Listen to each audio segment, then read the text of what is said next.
مجھے ان 3 باتوں میں سے ایک بھی اگر حاصل ہو جائے تو وہ سرخ اونٹوں سے زیادہ محبوب اور پسندیدہ ہے۔ سرخ اونٹ عرب میں سب سے قیمتی اونٹ ہوتے ہیں، تو وہ صحابی عرض کرتے ہیں وہ 3 باتوں کا شرف حاصل ہے، اگر ایک بھی مجھے حاصل ہو جائے، ان تینوں میں سے ایک بھی اگر مجھے حاصل ہو جاتی، نصیب ہو جاتی،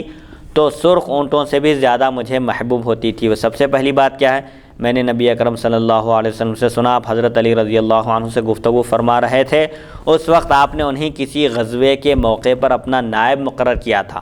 رسول اللہ صلی اللہ علیہ وسلم ایک جنگ کے لیے تشریف لے جا رہے تھے، علی رضی اللہ عنہ کو آپ نے اپنا نائب مقرر کیا اور مدینہ منورہ میں ذمہ داری سنبھالنے کے لیے آپ نے روک دیا تھا۔ حضرت علی رضی اللہ عنہ نے کیا، یا رسول اللہ صلی اللہ علیہ وسلم، آپ مجھے عورتوں اور بچوں میں چھوڑ کر جا رہے ہیں، عورتوں اور بچوں کے ساتھ، کہ جنگ میں تو صرف عورتیں اور بچے شریک نہیں ہوتے، مجھے ان کی نگہداشت کے لیے، ان کی نگرانی کے لیے چھوڑ کر جا رہے ہیں، حالانکہ شہادت میرا عین مقصد ہے، میری خواہش ہے کہ میں دشمنان اسلام سے لڑوں اور اللہ کی راہ میں اپنی جان کا نذرانہ پیش کروں، تو پھر مجھے آپ کیوں چھوڑ کر جا رہے ہیں؟ تو حضور صلی اللہ علیہ وسلم نے فرمایا، علی کیا تم اس بات پر راضی نہیں کہ میرے نزدیک تمہارا مقام و مرتبہ وہی ہو جو حضرت موسیٰ کے نزدیک حضرت ہارون کا تھا؟ سبحان اللہ۔ حضرت موسیٰ علیہ السلام جب کوہ طور پر تشریف لے جانے کا ارادہ کیے تو قوم کے نگران کار حضرت ہارون علیہ السلام کو بنائے، اپنا خلیفہ اور جانشین اور نائب مقرر کر کے فرمایا کہ میرے آنے تک آپ قوم کی اصلاح کرتے رہیے اور ان کی رشد و ہدایت کا فریضہ انجام دیجیے۔ تو حضرت ہارون علیہ السلام کو اپنا نائب بنا کر گئے حضرت سیدنا موسیٰ علیہ السلام۔ تو حضور فرماتے ہیں کہ آپ کا مقام و مرتبہ بھی میرے نزدیک وہی ہے جو موسیٰ علیہ السلام کے نزدیک ہارون علیہ السلام کا مقام و مرتبہ تھا، البتہ فرق یہ ہے کہ میرے بعد نبوت نہیں ہے تو میرے جانشین ہو۔ صرف فرق یہ ہے، وہاں پر دونوں نبی ہیں، موسیٰ علیہ السلام اور ہارون علیہ السلام، لیکن یہاں پر فرق یہ ہے کہ حضور صلی اللہ علیہ وسلم پر نبوت اور رسالت کا سلسلہ ختم ہو چکا۔ حضرت علی سے فرماتے ہیں کہ میرے نزدیک تمہارا وہی مقام ہے جو موسیٰ علیہ السلام کے نزدیک ہارون علیہ السلام کا ہے، البتہ فرق یہ ہے کہ میرے بعد نبی نہیں ہے، کوئی نبی نہیں ہے۔ اس کے بعد فرماتے ہیں ایک بات یہ ہوگی، اور دوسری بات یہ ہے، حضرت سعد فرماتے ہیں میں نے خیبر کے موقع پر حضرت صلی اللہ علیہ وسلم سے سنا، آپ نے فرمایا میں کل ایسے شخص کو جھنڈا دوں گا جو اللہ اور رسول سے محبت کرتا ہے اور اللہ اور اس کے رسول سے محبت کرتے ہیں۔ راوی فرماتے ہیں ہم اس بات کے منتظر رہے، حضور صلی اللہ علیہ وسلم فرمایا کہ کل میں ایک جھنڈا دوں گا۔ اس میں علم غیب کی بھی دلیل ہے کہ کل کیا ہونے والا ہے، ایک جھنڈا دیا جانے والا ہے، کس کو دیا جانے والا ہے، پھر ان کی حیثیت کیا ہے، وہ اللہ کے محبوب ہیں، رسول اللہ کے محبوب ہیں، اور اللہ اور اس کے رسول بھی ان کو چاہتے ہیں، پھر ان کے ہاتھ پر فتح بھی ہوگی۔ یہ علم غیب ہی ہے جو رسول اللہ صلی اللہ علیہ وسلم نے بیان کیا۔ صحابہ رات بھر بے چین رہے کہ یہ شرف، یہ فضیلت دیکھنا ہے کہ صبح کس کو حاصل ہوگی۔ جب صبح ہوئی حضور صلی اللہ علیہ وسلم کی خدمت میں تمام صحابہ حاضر ہوئے، حضرت علی رضی اللہ عنہ موجود نہیں تھے۔ حضور نے فرمایا، پوچھا کہ علی کہاں ہیں؟ تو صحابہ نے عرض کیا کہ ان کو آشوب چشم ہو چکا ہے، اس وجہ سے وہ حاضر نہیں ہوئے۔ تو حضور صلی اللہ علیہ وسلم نے ان کو طلب فرمایا، آپ حاضر ہوئے اس حال میں کہ آپ کو آشوب چشم ہو گیا تھا۔ رسول اللہ صلی اللہ علیہ وسلم نے آپ کی آنکھ میں اپنے دہنے مبارک سے اپنا لعاب مبارک لگایا، فوراً ان کی وہ تکلیف دور ہو گئی، آشوب چشم سے آپ کو نجات ملی، اور حضور صلی اللہ علیہ وسلم نے جھنڈا آپ کے حوالے کیا اور اللہ تعالیٰ نے فتح و نصرت عطا فرمائی۔ یہ دوسری بڑی خوبی ہے، اگر یہ خوبی مجھے نصیب ہو جاتی تو سرخ اونٹوں سے بھی میرے لیے محبوب تھی۔ راوی فرماتے ہیں ہم اس بات کے منتظر رہے، چنانچہ حضور صلی اللہ علیہ وسلم نے فرمایا حضرت علی رضی اللہ عنہ کو میرے پاس بلاؤ۔ راوی فرماتے ہیں وہ حاضر ہوئے، اس وقت ان کی آنکھیں دکھ رہی تھی، درد ہو رہی تھی، وہ آشوب چشم میں مبتلا ہو چکے تھے۔ حضرت صلی اللہ علیہ وسلم نے اپنا لعاب مبارک ان کی آنکھوں میں لگا اور جھنڈا عنایت فرمایا، چنانچہ اللہ تعالیٰ نے ان کے ہاتھوں خیبر فتح فرمایا۔ یہ دوسری فضیلت تھی۔ تیسری فضیلت یہ تھی کہ جب یہ آیت نازل ہوئی، ندعو ابناءنا و ابناءکم، تم اپنے بیٹوں کو بلاؤ ہم اپنے بیٹوں کو بلائیں گے، تم اپنی عورتوں کو بلاؤ ہم اپنی عورتوں کو بلائیں گے، تم اپنے بیٹوں کو بلاؤ ہم اپنے بیٹوں کو بلائیں گے۔ تو اس وقت حضور صلی اللہ علیہ وسلم نے سیدنا علی مرتضیٰ، فاطمہ زہرا، حسنین کریمین رضی اللہ عنہم کو بلایا اور چادر اڑائی اور اللہ تعالیٰ کی بارگاہ میں عرض کیا کہ اے اللہ یہ میرے اہل ہیں،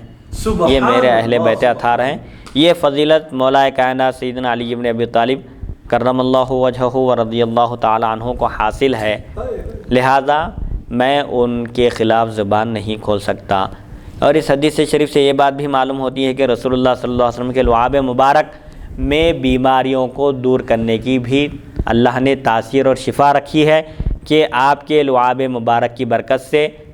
صحابہ کرام کی بہت ساری بیماریاں رفع دفع ہو جاتی تھی۔ سبحان اللہ سبحان اللہ۔ الحمدللہ اللہ کی توفیق اور اس کی مدد سے مولا کائنات سیدنا علی بن ابی طالب کرم اللہ وجہہ و رضی اللہ تعالیٰ عنہ کے فضائل اور مناقب کے بیان کا آغاز کیا گیا۔ الحمدللہ حدیث نمبر 3855 سے حدیث نمبر 3867 پر آج کے درس کا اختتام ہوتا ہے۔ اللہ تعالیٰ سے دعا کرتا ہوں کہ اللہ تعالیٰ ہم سب کو مولا کائنات سیدنا علی بن ابی طالب کرم اللہ وجہہ و رضی اللہ تعالیٰ عنہ کی محبت عطا فرمائے، اور آپ کو اللہ تعالیٰ نے جن علوم اور معارف سے سرفراز فرمایا تھا اس کا کچھ حصہ ہم کو بھی عطا فرمائے۔ وصلی اللہ تعالیٰ علی خیر خلقہ سیدنا محمد و آلہ و صحبہ اجمعین والحمد للہ رب العالمین۔